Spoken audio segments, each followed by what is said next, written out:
I didn't have time to write a fancy. I didn't have time to write a fancy speech. I didn't have time to, I didn't have the resource of an English teacher to sit down and write a speech with at school today and be brought over here to practice or anything. What I really came down here for is this.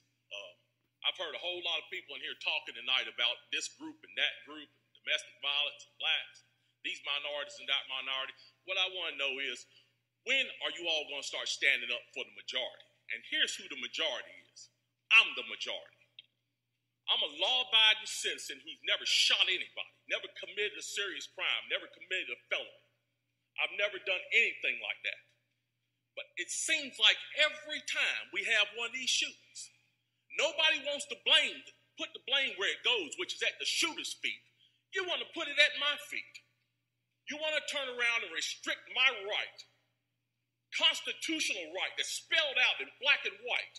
You want to restrict my right to buy a firearm and protect myself from some of the very people you're talking about in here tonight.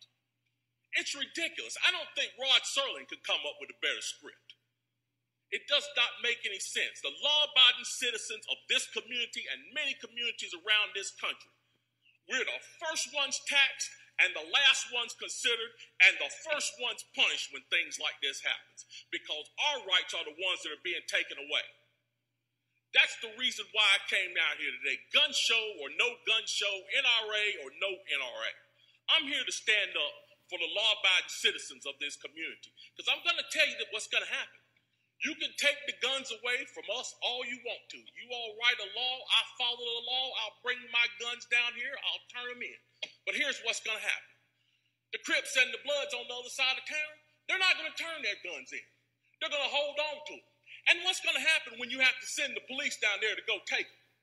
The police can barely enforce the law as it is. It's what I see. We demonize the police, criminalize and vilify the police, and we make the criminals into victims. And we're talking about restricting guns? How are you going to do that? How are you going to do that when the police department's already hamstrung? You're not going to be able to go down here and take these guns from these criminals.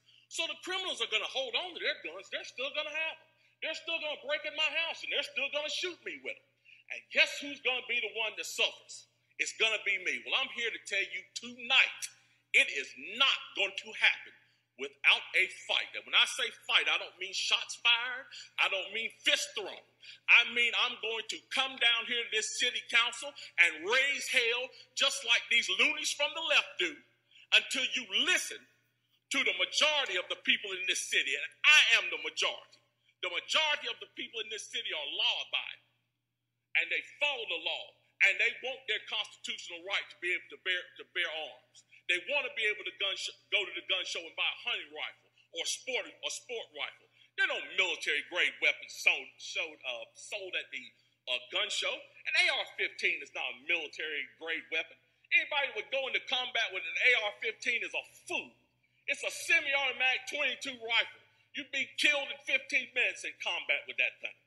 So we need to dispel all these myths, and we need to drop all this division that we got going on here.